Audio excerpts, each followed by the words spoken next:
Welcome to another episode of Behind the Dreamers. I'm your host, Jennifer Loading, and we are talking to the achievers, the creators, the magic makers, and the dreamers. These are our friends, these are your friends, and they are living the extraordinary. Well, today's story is all about resilience, health, and hope. At the young age of 17, my guest faced a life-changing diagnosis that could have halted her progress and dampened her spirit. Instead, it ignited a lifelong journey of discovery and determination.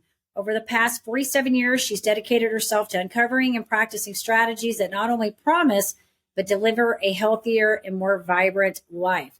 So what does all that mean? Well, you're going to find out in a few minutes. But first, we have to do a quick shout out to our sponsor. This episode is brought to you by Walt Mills Productions. Need to add excitement to your YouTube videos or some expert hands for editing? Look no further. Walt Mills is the solution you've been searching for. Walt is not only your go-to guy for spicing up content, he's the force behind a thriving film production company with numerous titles in the pipeline. Always on the lookout for raw talent, Walt is eager to collaborate on film and internet productions. With a background deeply rooted in entertainment and promotion, Walt Mills leverages years of skills to give you the spotlight you deserve. Want to learn more about Walt and his work? Head on over to waltmillsproductions.net and let your content shine. All right. So now that we've done that, we get to meet our guest. So meet Tracy Herbert, a living testament to the power of never giving up. Tracy's journey is nothing short of inspirational, marked by a monumental 3,527-mile solo bicycle ride from San Francisco to New York City. This feat was more than an endurance challenge. It was a demonstration of the efficacy of her life's work and strategies. Through her message and mission, Tracy provides hope and tangible strategies that empower individuals to lead a longer, healthier, and happier life. So welcome to the show, Tracy. I am so excited to chat with you today. Hey, Jennifer, I'm so glad to be here. It's going to be fun. I know you have such a great, fun personality. I love it. I love your energy. I love what you're doing. Love what you've done. And I'm just excited to dive into all of this. I know we had such a fun time chatting before this episode when we met the first time. And we could be lifelong friends because I love your podcast too. They are wonderful. Thank you. Yeah, we have a lot of fun on this show. I think, I must say these bios, I have fun putting these together. I love taking y'all stories and just kind of creating this little picture of who you are as an individual. But I think the best part of everything is just meeting all of the amazing people that come on here and their stories and the adversity that they've gone through and what they've learned. And so that's what this show is really all about. Well, and it's a great one. My journey started, like you mentioned, at 17 years old. I'm lying in ICU and the doctor walks in. He puts his hands on his hips. I mean, weird. And he said, young lady, you've got juvenile diabetes. You're going to be dead in 20 years. You're going to have horrible complications. You're going to go blind. You'll have your legs amputated. I mean, he kept going on and on and on. Not if, but you will have all these things happen. And he said, you're never going to be able to have any children. And as he turned around and started walking out, he said, oh, by the way, you'll have to take several shots a day for the rest of your life because there's not a cure. And I'm 17. My parents are sitting there. We're all just, our mouths are wide open going, what did he say? And he left. He didn't have any time to say, are you okay, Tracy? Do you have any questions, y'all? Nothing. But I don't want to make him out as a villain because he's not. He's one of the best things that ever happened to me because he was so negative, telling me all the things that could happen that I started thinking, okay, it's not going to happen to me. So I started going to the local college medical school library section and I started reading everything I could about being healthy. Now, this was way before the internet, and all that. And so everything I started researching, I thought, okay, I might be able to try this. I might be able to try that. And then my friends and I, our first outing out after my diagnosis, I was going to a movie with all the friends and you walk into the movie theater and first thing you smell is popcorn. And I'm remembering my mom saying, Tracy, remember, you can't eat anything. Now, she didn't say that to be mean. She didn't say it because we didn't have the money. She was helping me learn discipline because I couldn't have the popcorn. I couldn't have anything. Well, I chose not to because I wanted to live a longer, healthier life. But because our words are important, but I went to the concession stand clerk and asked for a cup so I could just get a small cup of water out of the drinking fountain. And she looked at me like I was crazy. And I said, no, I'll be glad to pay for it. And she said, no. And Jennifer, at that time, I ran out of the movie theater. I'm screaming, I'm crying because now I'm so depressed because everybody's telling me the same thing. You're going to be dead. You're going to die in 20 years. You're going to die with horrible complications. And then I couldn't even get a cup for a drink of water. We didn't have diet soft drinks back then. We didn't have bottled water or anything. And so I'm driving home and I got home and I'm crying in bed. I mean, it's ridiculous how much I'm crying. And at that moment, my life changed again. So this is like within 2 months, I had 2 major life changes. First, the doctor not even giving me one bit of hope, nor anybody in the hospital. But now this concession stand clerk. Right. And I said, Tracy, you have 2 choices. You can either be better or you can be bitter. And what are you going to choose? And at that moment, I said out loud, because when we speak positive words out loud, it helps to stick in our brains, even when things get tough. And I said, I choose to be better. And so now 47 years later, I still every day do something I can to make myself better and not bitter, because it's not just diabetes. Everybody goes through things in life. Right. And what's so important is when you start realizing how the mind has so much importance in what we say out loud and also internally to ourselves. And when you start changing from I can't to I can, or what I want to do, your life changes. And then you also have so much more positivity in your life.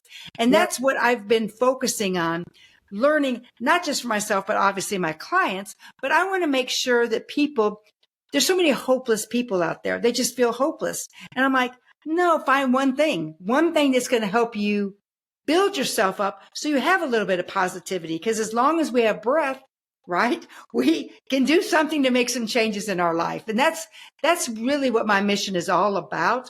Yes, I've been researching medical stuff for 47 years now because my life depends on it, literally. Right. But also I do it because I want to make informed decisions about my own life. Mm-hmm. And, that's so hard nowadays with the internet, because you have to be very, very careful, because there's a lot of people out there right now that'll say, hey, drink this drink or take this pill and you won't have whatever's problem with it. And it's like, no, it doesn't work that way. And so I always do my science-based research to make sure what I'm getting is the most up-to-date information out there. And that's what I've been doing. And that's what I love. But what's important to me is people that are going through struggles in life, I don't want them to lose hope. Yeah, this is so good. Okay, so I'm stuck. I'm going back all the way to the beginning of your story, and like this just keeps going through my head because I'm picturing this 17-year-old girl in a room in the hospital, and this doctor comes in and it's just telling you all these things. And there's this part of you that feels hopeless, but there's this part of you that's going, you are not going to tell me that I'm going to be stuck with this and I'm going to die with this, right? Like there's this fire part of you, like sort of gave me chills when you were talking about that, because I could see a part of me. And that's only because I've had to deal with doctors. I've had doctors tell me stuff, not that, but other things. And I've been just furious because, first of all, I think we are not our conditions. We are not those things that we have. And we can have a quality of life if we choose to do things differently. And so that part of me, hearing you say that is just, I can just only imagine what you were thinking at that time as a child, being, I'm trusting this figure of authority to tell me something important. And yet all they're doing is giving me doom and gloom and no hope. And there's this fiery inside of you saying, but I'm not going to let that stop me, know? So what a story, and then you've gone on. Go ahead. And what's important is they even had the audacity to tell my parents, don't waste your money sending her to college because her life expectancy isn't that long. And I'm so thankful my parents didn't listen to it, nor did I. And I guess that's probably where I got most of my oomph in my life is my parents. But, they were all saying, you can't even do that. Don't do it. And when somebody tells you you can't, and often all the time and time again, just like you were saying, we're like, no, we're going to do it. We'll show you. And that's exactly my attitude. Even going off to college. You have that fighting spirit. And there are a lot of people that, excuse me, that don't. They hear that and they automatically go into that's my life. That's what I have, and I think, there's so many things about this story, but also another thing I want to point out is that you've spent 47 years dedicating yourself to researching and looking at this because your life is dependent on it. And everybody, I myself have a chronic condition. Anybody that I know that's ever had a chronic condition, we know a lot of stuff about the stuff we're dealing with, right? Because we have to get versed in it. And a lot of times it is defying a lot of what we know in medicine and having to go outside and explore different things and become knowledgeable in those areas. And I met a lady in one of the clinics because, I shared with you off that I was doing infusions. So people listen, they'd be like, okay, what are these infusions? Well, I was doing metal detoxing and I was doing iron infusions, but one of the neat things, not that I had to go through all that stuff because I hated all of that, but I will tell you, I met some amazing people in the clinic that I was visiting. People with all kinds of stories. I met a woman whose husband had cured himself of prostate cancer without ever doing a day of chemo. I met, another person that was that had rheumatoid arthritis that was in there and was working with that. But all of these people, but I will tell you the common thread that I noticed with all these people, one is that I felt like I was in my place. As sadly as that sound, I felt like I was in my place with my people because I could talk freely about these alternative solutions I was doing, but also that they were all very versed in their conditions and the treatments that they were exploring and doing to heal themselves, or at least return some quality of life for themselves. Absolutely. And that's what the doctors always ask me, how are you still alive and what are you doing? Which I think is great because then it gives me an opportunity to share strategies, which my first doctor, before he retired, he wanted me to write my first book on diabetes, because he said, you've got to get this message out there to people because people don't know this kind of stuff. But the second thing is, what are you doing? How do you have more energy in your 60s than I did in my 30s? Because I literally have more energy today than I did even 30 years ago. And it all boils down to doing what works best for you. Just like the infusions seem to be working well for you. What works for you may not work for me and vice versa. But you do what works best for you. Then just like eating, certain foods are very, very healthy, but they may not help you. Like I'm allergic to spinach, so I don't eat spinach. Spinach is healthy. Ask Popeye, right? I mean, that's what's so important. But when you realize what hurts your body and doesn't help, things change. And so little simple things like what you're doing is impactful. And it's so important when we don't close our minds to certain things. We got to keep our minds open to what's going to work best for our bodies. Absolutely. Absolutely. So I want to talk about your bike ride because I think this is so awesome what you did. I want to know how this came about for you and what this was like for you. Tell our audience a little bit about this because this is huge. It all started every decade after my 20 years of living with diabetes. I've always done something to celebrate because I choose to be better, not bitter, And so as I was approaching my 40th anniversary of my diagnosis, and I started thinking, okay, what can I do to celebrate? And I started thinking about it. And I thought, I'm going to go across the country. I'm a long distance bicyclist. I'm a runner. I'm a hiker. I'm a backpacker. I'm doing all the things anyway. And I thought, I would take my bicycle and go across the country. Not something what most people would do, but I did it just for myself to celebrate originally. But on the third or fourth day of my ride, I got a message from a mom, and her daughter at that time was 6 years old. And she said she'd had type 1 diabetes, just like I have. And she said she wants to give up on life. She's so sick and tired of it. She feels miserable. She's had it for 2 years. And the mom was telling me in a message, on a social media message, she said, I went out and bought her a bicycle, map of the United States. And she cut out a picture of a bicycle and a picture of your head. And she started tracking me along my ride. And I kept thinking, okay, Tracy, she's on my team. I'm riding for her. And the more people I started reaching out to me, and the more my story got bigger and bigger, it started making me realize, Tracy, this is nothing about you. It's about other people. And so as I started meeting people, like, I have to share this story because this is one that encourages everybody on the planet. But I met a lady in Sacramento while I was waiting for the light to turn green. And she just happened to just mention something about it's nice to ride your bicycle across the city. And I'm like, well, I'm going to New York City, but okay. And so I really had that gut feeling I need to go talk to her. So I got off my bicycle and I just went over and started talking to her. Lovely, lovely lady. She was probably in her early to mid 30s. And unfortunately, she had a whole lot of extra weight on her body. And she's telling me she was embarrassed because she was waiting for her brother to pick her up. She had to walk about 3 houses down to get home, but she couldn't go that far. Well, the health coach in me came out and I started asking her questions. Could you do this? Could you do that? Everything she said, no, I can't. I finally said, could you walk to the end of your driveway? And just for a second, you could see that glimmer of hope. And she said, I think I can. Wow, that's what we needed. So I told her, walk in your driveway, rest, and walk back, and then do that every day. Go a little bit further and a little bit further, and a little bit further. It's not rocket science, y'all. It's just small steps equals huge changes.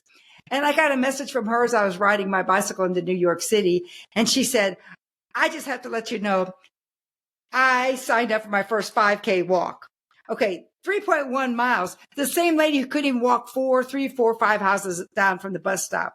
And she said, Tracy, what I didn't even realize was not only am I walking all the time, I'm so much healthier. I have more energy. She said, the weight is falling off of me. She said, I'm not even really changing my diet. But what I'm noticing is when I'm walking more, I want to eat less.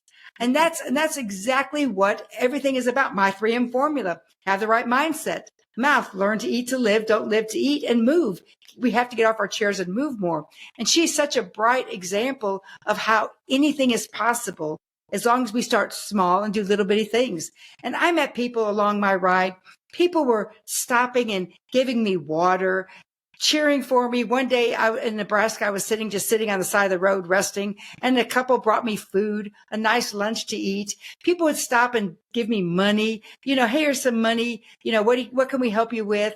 I got lost the whole entire time. I could have done it in less than 3,500 miles, but I always tell everybody that 27 miles really was me just driving around getting lost. But it started out about me, and it ended up providing so much hope for so many people, because I was speaking at hospitals, I was speaking at camps, I was speaking at summer school for young children, and it just really impacted me, because I left Texas thinking, going to California, oh, everybody's in a horrible spot. Everybody's upset with each other. We don't get along. And it ended up saying, no, we get along really, really well, because people were out there cheering for me, honking their horn, saying, you've got this, going up those tall mountains and everything else. And it was such a great experience. Leaving Reno, or heading from Trunky, California to Reno. I was always supposed to be on my bicycle for 3 hours that day. Well, I got lost, like I said, all the time. And I'm carrying my bicycle over a mountain because I'm so lost. I had one choice, either stop the ride or, keep going. So I carried my bicycle over huge boulders. Out of water, out of food. It was the craziest thing. Got back down and got my bicycle and started pedaling again. You're amazing. Entrepreneurs, are you ready to level up your leadership skills? Tune in now for an exclusive offer designed just for you. This is my time. Did you know 63% of consumers prefer businesses aligned with their values? Recognizing your core values isn't just vital for business growth, it's the bedrock of effective leadership. Whether you're a seasoned entrepreneur or an aspiring creator, identifying your core values is a key step in constructing the framework of a successful leader, enabling you to lead authentically, expand your business, and live life on your terms. Never settled on play, putting the kettle to flame. I go 100 all day, foot on the pedal, no brakes. 10, 9, paid on my dues, waited in line. 8, 7. Are you ready to access tools to kickstart your leadership journey? Unlock a treasure trove of insights and get your free resources at www.linktree/JenniferLoading. Take that crucial first step toward realizing your leadership aspirations and elevate your leadership game today. Ready to shine, brighter than all. What a great story. And it's so interesting when you hear these kinds of stories. And I think it's how a lot of things evolve in our businesses and stuff, how we start out doing things for us, and then it sort of kind of becomes about other people. I had a gal on my show a while back that she did a world record and completed the 7-second summits. And it all started because she had gotten in this major car accident. I don't know if I shared this with you. Got in a major car accident. And she came out of that. And I think one of her kids challenged her, like, what are you going to do? Like, she was almost supposed to die from this car accident. They didn't think she was going to survive, and she did. And so she decided she was going to go climb a mountain. I think she ended up doing Mount Everest. And then that wasn't enough, but she told this story in the episode. This is what I remember from all of this, how she got her kids involved at her school. And it started becoming more, it wasn't just about her climbing this mountain. They were all following her and tracking her. And it really became about, she didn't want to let them down. And so it started out, it was kind of about her, but then it became bigger and it became about the other people that were being inspired by her efforts and her feats and all the things she was going through, the journey of it. That's exactly right. Well, like I mentioned, I wasn't supposed to have children. I have 2 healthy kids, but I'm also a grandmother of 6. At the time I rode my bike across the country, I only had 4 grandkids. But it's my daughter, my youngest daughter. She was the one that was really nervous because my kids grew up watching the horrors of type 1 diabetes with me, because until we had this better technology that we have now, it was really, really, really tragic and scary for my kids. So my daughter sat down and wrote me out a contract. And she said, you're not going unless you sign this, Mom. But she was saying, if your blood sugar drops too low or goes too high, you must stop. If you feel bad, you must stop. And it was her way. I mean, she was already out of college by that time, but it was her way of sharing, you've got to take good care of yourself. And then she was my biggest supporter. My kids are all great. I love my kids. Don't get me wrong. But she was such a strong supporter. But until I could convince her that I'm going to take my care. We have to take care of ourselves first. Just like your interview with the lady that did the other mountains, Mount Everest and others. She also has probably the personality I have. We're going to go for it and go with it with gusto. But in the back of our minds, what do we do if this happens, so we can make a plan to keep going, but regroup? Right. Yes, no, it's good. And it takes a lot of determination. And I think, you got to be prepared. I mean, my husband's an endurance athlete, and so he's done nothing like that, but he's done 100-mile races, which are, those are intense in themselves, because they're like anywhere from, I think his shortest race he did 15 hours, his longest in 24 hours. And people always ask the question, are you running the whole time? Yeah, pretty much. They're just running. It's kind of like your bike. They're just going. They might stop to go to the bathroom or eat some, but they just kind of keep going, So it does take a certain amount of dedication, but you also got to be prepared for the what ifs and and that takes a certain amount of resiliency in the mindset to be prepared for that. Like you said, carrying your bike over these boulders or whatever you had to go through, Yep. And we have to expect setbacks, just like in business, just like in health, just like in life. I mean, we all have setbacks, but how are we going to work through those setbacks? Which is what I kind of started thinking about before my ride started. Okay, it's going to be hard. What are you going to think about? And, if I had left the Golden Gate Bridge saying, I've got 3,527 miles until I get to the Brooklyn Bridge, right, I would have been overwhelmed. But every day, just like we did as kids, I'm going for a bike ride. And I made it fun because, again, it's so important with having the right mindset. Because when we have the right mindset and know something could happen, and probably will along the way, then we just figure, okay, we'll readjust. We'll take a new route. In Chicago, I was meeting with a large group of people, and I got back into my car or my bike and started thinking about things. And I realized I had a message, and it was from Dr. Oz's team. And so they wanted me to finish on the ride. Well, I had 2 choices. Again, that's all about choices. But I thought, okay, I could either tell them I can't, or I could change my schedule and make it to work out for them. Because again, my goal is to provide hope for people. So I just slowed down my ride from Chicago back through New York City. I just slowed it down a little bit. It was fine, but it was so well worth it because the message got out even more. And again, it's not about Tracy Herbert. It's about this grandma who at that time had diabetes for 40 years and what she's doing to improve her life. And she rode her bicycle across the United States. This is so fun. Such a great story. And I know you've gotten to appear all over the place. I know we talked before. I think I asked you something about being, you're like, I've been speaking everywhere. I'm like all over the place. So what a fun way to share your story and inspire and give hope to people out there going, whatever they may be going through that could be a debilitating condition. That's exactly right. Whatever that is, a lot of people are debilitated just because they're fearful. I'm afraid to take that step. I'm afraid to start that business. I'm afraid to take this new position. That's just as devastating as having diabetes or any other disease. It'll stop you in your tracks for sure. So tell us about your books, because I know you've got like several books back there. So tell us a little bit about those. The first book, like I mentioned, my endocrinologist, doctors who help people with diabetes, among other things. He's the one that suggested the first book. He said, you've got to do this.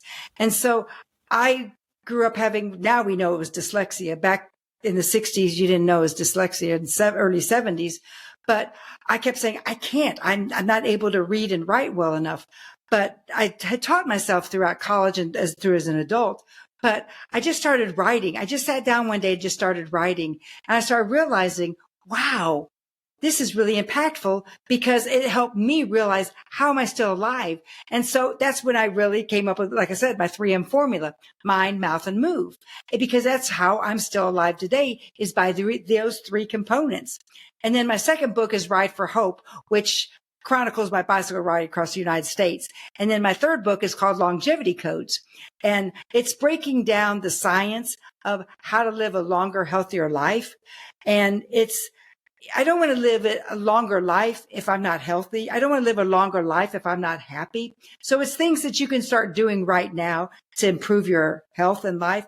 And my husband actually co-authored it with me, which was very interesting because I got to share this story. And he's given permission, obviously, but for, I don't know, decades, he was overweight and on 3 different medications, not listening. I don't coach people that don't want to be coached. You know, he didn't have any desire. Let's just say this. He didn't have any desire to learn anything. Yeah. But then one day, I guess the light bulb went off for him and he woke up and he said, all right, I need help. What do I do? So we just started kind of working on some strategies for him to do. And now 19 years later, he's still off all of his medication and he's not overweight anymore. You know, we first started bike riding. He could ride a mile and a half, and now he can go on 40-mile bike rides with me. So it's just, when you think you can't or you don't want to, you're not going to change. It's not until it gets bad enough or you start feeling tired or whatever that strategy is, you got to change.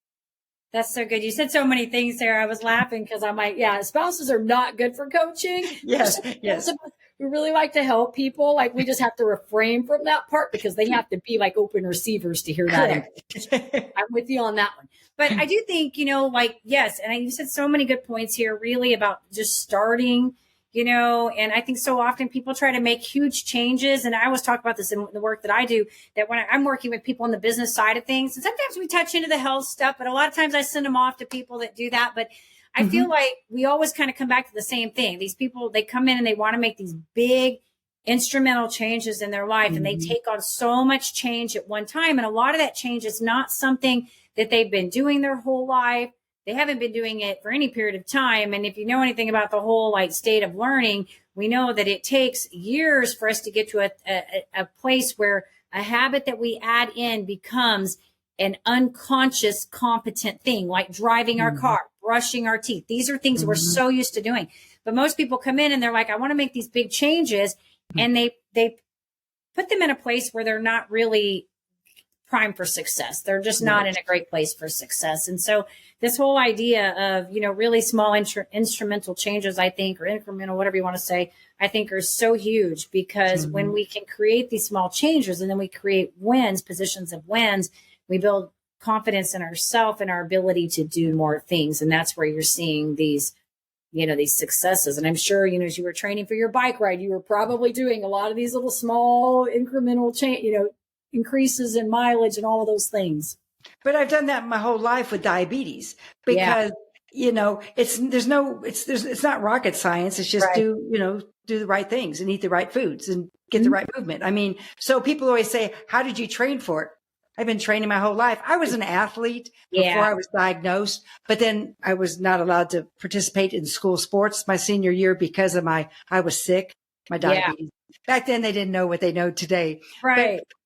But the important thing is, though, you know, I don't like people saying, oh, I need to get healthy because I'm going on vacation. I want to lose 20 pounds because I'm going to the beach, or my doctor told me I have to lose weight or I have to get healthy. No, because what it's all about is it's got to come from internal, like we talked about earlier. But also what's so important is you have to do it for the right reasons. And it's not for a specific time and place. It's, I want to live longer so I can play with my great grandkids. I don't want to sit on my rocking chair the rest of my life. You may want to, but do something to prevent you from having to sit on your rocking chair or going into a nursing facility when you're age, you know.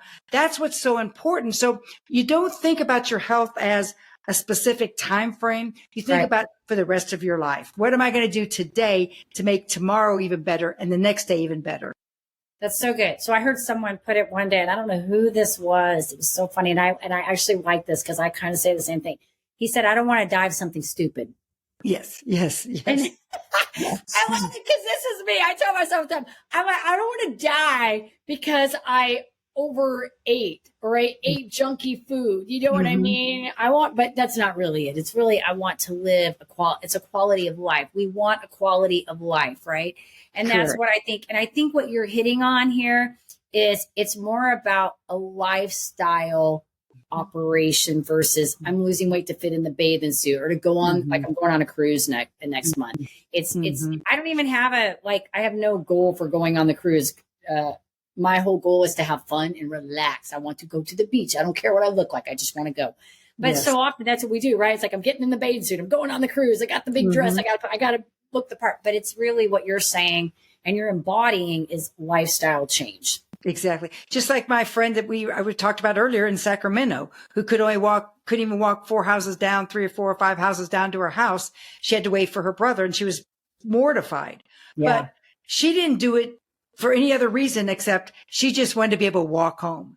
And from that, it just went, perpetually just skyrocketed in her life. She has changed. So I'm glad she didn't say, well, I want to do it for this reason, just like going to the beach, because it's not going to, you may look good if that's what you want. But the problem is it's not going to stay because you haven't learned the consistent behavior. And that's why you don't want to do it like that. You want to slow and steady wins the race. You have got it. Well, I love it. I love what you're doing. I'm loving that you're sharing the message and inspiring people. And what a testament to embodying this. I think it's so amazing that you didn't let this become who you are. Instead, took that adversity and made it your thing. Like you took ownership of it. I think that's, I want to say something else, but I'm going to say it on this podcast. You tackled that thing, right? You tackled it. So I love it. I wanted to tell you, thank you so much. This has been fun. I know you and I could chat forever. We're almost practically neighbors, which is fun. Maybe we'll get to, do lunch or something soon. That'd be fun. If our audience wants to get in touch with you, maybe they want to pick up your books, they want to find out, your story, more about you, connect with you, how or where do you want us to send them? Everybody go to my website, tracyherbert.com, TracyHerbert.com. And there's free resources on there. And you can get my books. If you can't get my books, I can send you a book. I mean, it's so important that you get healthy, whatever you're struggling with. And I even offer a 45-minute free strategy call. And I don't even sell you anything, even at the end. A lot of people say, oh, it's free. I'll talk to you for 45 minutes. The only thing I sell you is hope that you can, and I guarantee you'll walk away with 3 things you can do as soon as you hang up that phone that I can help you. That's why it takes me about 45 minutes so I can kind of hear what they're saying and what do you need? What do you want? And then I kind of start, okay, think about this. Let's do this or think about that. And then people always hang up the phone saying, but you're not selling me anything. I said, no, this is about you and what do you need? So, I'm here to help. That's what my calling is to help people have hope and be able to outlive what they think they can do. So awesome, Tracy. Well, we appreciate you. And I know that this is, people are going to love this, hearing your story and your inspiring wisdom, all the cool things, the good fuzzy feely things here. So I want to tell you, thank you so much for sharing with me, giving us your time, giving the audience time, and just tell you go girl, keep doing your thing. Kudos to you. Thank you so much. We are planning another adventure, more to follow. Cool. Very cool. Well, you have to keep us posted on that for sure. Let me know so we can put, I would love to know personally, but also so we can put something out there too to encourage and kind of cheer you on. And with that, I do want to say to our audience, of course, if you enjoy us, we appreciate you being here and supporting the Behind the Dreamers and all these amazing guests that come on here. Head on over to Apple, give us a review there. You can also hit that subscribe button on the YouTube so we can keep sharing all these fabulous stories. And as I always say, to live the extraordinary, you must start, and every start begins with a decision. You guys take care, be safe, be kind to one another, and we will see you next time.